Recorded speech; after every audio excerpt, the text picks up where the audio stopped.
ಬೆಳಗಾವಿ ಜಿಲ್ಲಾ ಮಧ್ಯವರ್ತಿ ಬ್ಯಾಂಕ್ ಏನಿದೆ, DCC ಬ್ಯಾಂಕ್, 7 ಜನ ಆಯ್ಕೆಯಾದಂಥ ಡೈರೆಕ್ಟರ್ಗಳು ಮನೆಗೆ ಹೋಗ್ತಾರೆ. ಈಗ ಆದರೆ ಸರ್ಕಾರ ಪಟ್ಟಿಯನ್ನು ಯಾಕೆ ಬಿಡುಗಡೆ ಮಾಡ್ತಾ ಇಲ್ಲ?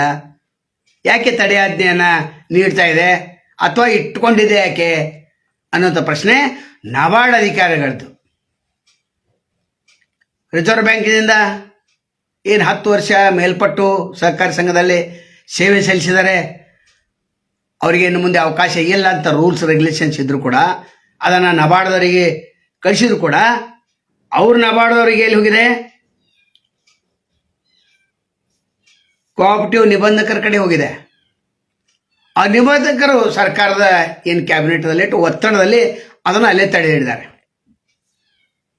ಈ 7 ಜನ ಯಾರು ಅಂತಂದ್ರೆ ಜೊಲ್ಲೆ ಅವರು, ನಂತರ ಕತ್ತಿ ಅವರು, ಸೌದೆ ಅವರು ಮತ್ತು ಅರವಿಂದ್ ಪಾಟೀಲ, ಕಪ್ಪಲಗುದ್ದಿ, ಅಪ್ಪಸಾಬ್ ಕುಲಬಡೆ 10 ವರ್ಷಕ್ಕಿಂತ ಹೆಚ್ಚು ಮೇಲ್ಪಟ್ಟ ಸೇವೆ ಸಲ್ಲಿಸಿದವರು. ಅಂದರೆ ಇಲ್ಲಿ ಇವರು ರಿಸರ್ವ್ ಬ್ಯಾಂಕ್ ಆಫ್ ಇಂಡಿಯಾದ ರೂಲ್ಸ್ ರೆಗ್ಯುಲೇಷನ್ಸ್ ಹೇಳ್ತಾರೆ, ನಬಾರ್ಡ್ ರೂಲ್ಸ್ ರೆಗ್ಯುಲೇಷನ್ಸ್ ಹೇಳ್ತಾರೆ ಇವರು ಭಾಷಣದಲ್ಲಿ. ಆದರೆ ಅದನ್ನು ಇವರು ಪಾಲಿಸ್ತಾ ಇಲ್ಲಲ್ಲ. ಸರ್ಕಾರ ಮೇಲೆ ದಬಾವ್ ಇದೆ. ಬೆಳಗಾವಿ ಡಿಸಿಷನ್ ಅಲ್ಲ, 10 ವರ್ಷ ಏನು ರಾಜ್ಯದಲ್ಲಿ ಪೂರೈಸಿದವರು ಎಲ್ಲರಿಗೆ ಅನ್ವಯ ಆಗ್ತೈತೆ. ಮತ್ತೊಂದು ದೊಡ್ಡ ರಾಜಕೀಯ ಗೊಂದಲ ಪ್ರಾರಂಭ ಆಗ್ತೈತೆ. ಅದಕ್ಕೆ ಹಂಗೆ ತಡೆ ಹಿಡೋದು. ಈಗ ಎಂಬ ಭ್ರಷ್ಟ ಅಧಿಕಾರಿ ಅವ 500 ಕೋಟಿ ಮಾಡಿರ್ತಾನೆ, ಲೋಕಾಯುಕ್ತರು ಹಿಡಿದಿರ್ತಾರೆ, ಕ್ಯಾಬಿನೆಟ್ ಕೊಟ್ಟಿರ್ತಾರೆ. ಶಿಕ್ಷಣ ಪ್ರಾಧಿಕಾರದವ್ರು ಯಾಕೆ ಅನುಮತಿ ಕೊಡಂಗಿಲ್ಲ? ಅವರು ಕ್ಯಾಬಿನೆಟ್ ಇಡ್ತಾರೆ, ಅವಲ್ಲಿ ಅನುಮತಿ ಕೊಡ್ಬೇಕು, ಕೊಡಂಗಿಲ್ಲ. ಇಂಥ ಒಂದು ದೊಡ್ಡ ಭ್ರಷ್ಟತೆಯಲ್ಲಿದ್ದಾಗ ಕಾನೂನು ಪ್ರಕಾರ ಮಾತಾಡೋಣ ಅಪರಾಧ. ಈಗ ಅಟೆ ಕಾರ್ಯಕರ್ತರು ಭೀಮಪ್ಪ ಗಡದವರು ಸಲ್ಲಿಸಿದ್ದಾರೆ ಅರ್ಜಿ.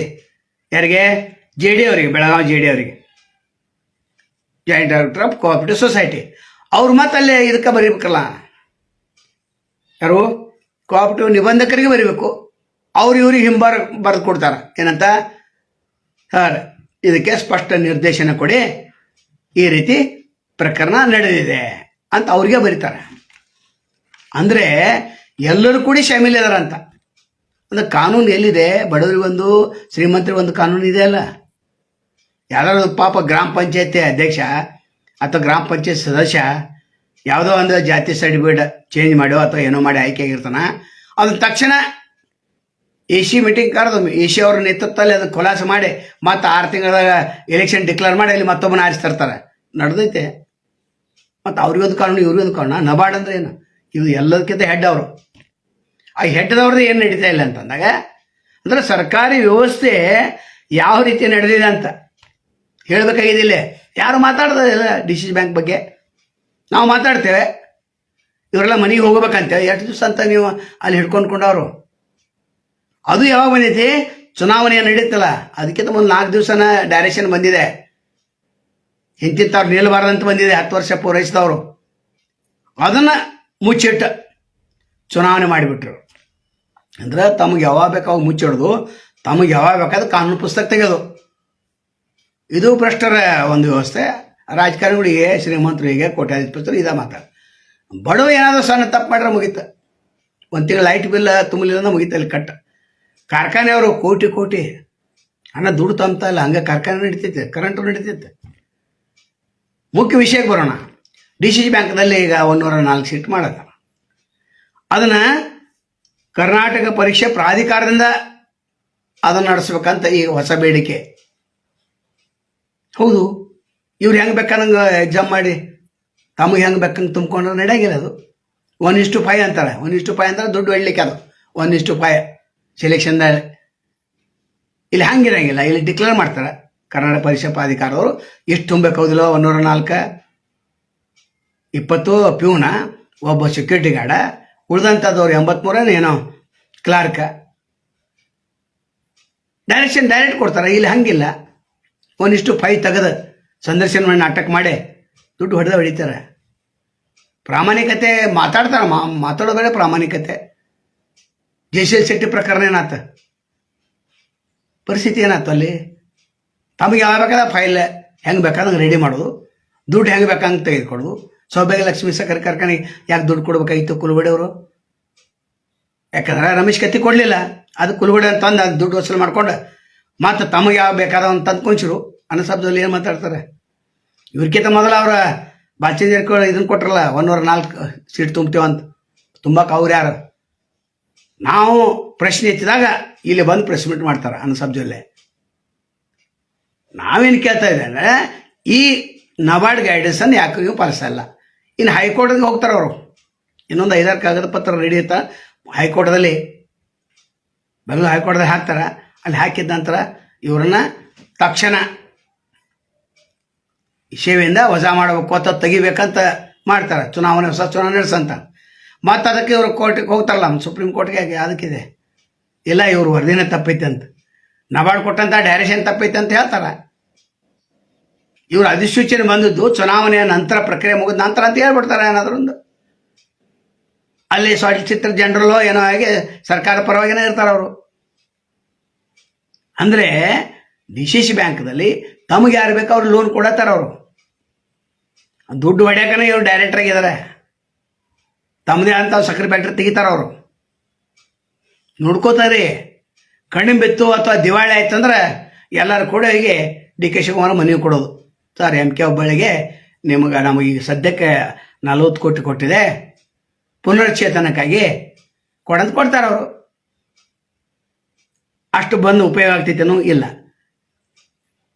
ಮುಖ್ಯ ವಿಷಯಕ್ಕೆ ಬರ್ತೇನೆ ನಾನು. ನಬಾರ್ಡ್ದವ್ರ ಡೈರೆಕ್ಷನ್ ನೀವು ಪಾಲಿಸಲಿಲ್ಲ ಅಂತಂದರೆ ಕಾನೂನು ಉಲ್ಲಂಘನೆ ಆಗ್ತೈತಿ, ಕಂಟೆಂಪ್ಟ್ ಆಫ್ ಕೋರ್ಟ್ ಆಗ್ತೈತೆ. ಕಂಟೆಂಪ್ಟ್ ಆಫ್ ಕೋರ್ಟ್ ಹಾಕೋರು ಯಾರು? ಅದನ್ನು ಜಾರಿ ಮಾಡೋರು ಯಾರು? ಎಲ್ಲ ಭೀಮಪ್ಪ ಗಡದವ್ರಿಗೇನೆ ಬೇಕು. ಎಲ್ಲ ಕಾಂಟ್ರಾಕ್ಟ್ ತೊಗೊಂಡಾರ ಅವ್ರು, ಬೇರೆಯವ್ರು ಯಾರಿಲ್ಲ. RT ಹಾಕೋರು ಕೋರ್ಟ್ಗೆ ಹೋಗೋರು ಯಾರು ಬೇರೆಯವ್ರು ಯಾರಿಲ್ಲ.